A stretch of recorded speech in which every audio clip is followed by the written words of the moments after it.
Right, so another buyer's guide. Today we're doing the MG ZR. Not a lot of real issues on these. A lot of them are just age related, which you get with most cars, but one of the big ones, as you're probably expecting that I'm going to tell you, is head gaskets. So head gaskets are very common on these K series engines. Easiest way to check is Mayo underneath the oil filler. Check the coolant, see the state of the coolant underneath the tank cap as well. There will be Mayo under there, and also under the dipstick.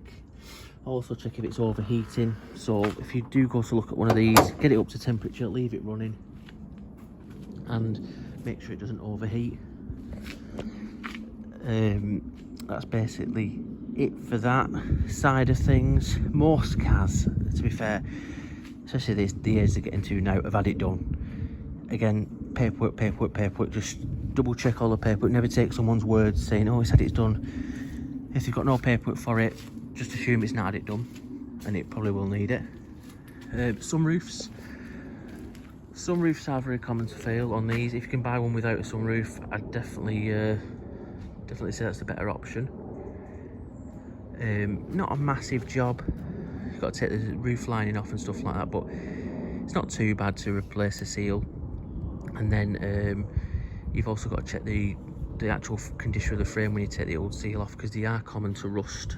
So if that's the case, it's very badly rusted, they will need a whole new sunroof, which are very hard to come by. But there is someone that I have seen on MG Rover groups on Facebook that does recondition them, so that is another option for that. Another ones are the BCUs on these. The BCUs can affect stuff like your horn, electric windows, central locking, stuff like that. Very common to fail because these aren't the Lucas system, these are Petron. The later facelifted models have the Petron system, and it's a little bit rubbish.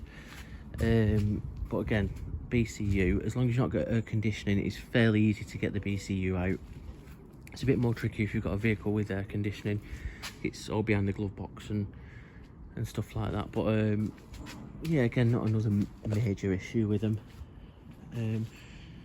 Corrosion is quite common, but not half as bad as other vehicles of this age, like Focuses and stuff.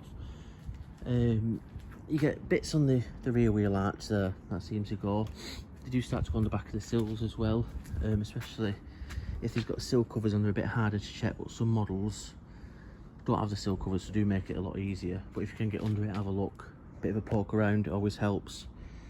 The front wings, again, corrosion on the edge, which you can see this one's got. Also the strap which holds the wing to the body of the car are common for corrosion and breaking, so it makes the wings a bit sloppy. The gears, linkages and stuff can get a bit sloppy with age, like this one is a little bit, but there are kits out there. I do have a kit for this one to change that and rectify that.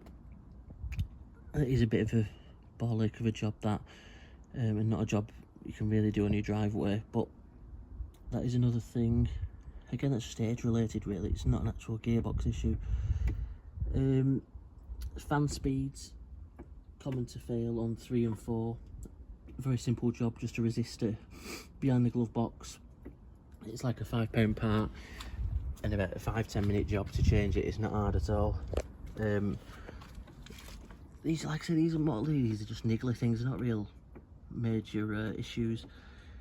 The clocks on the dashboard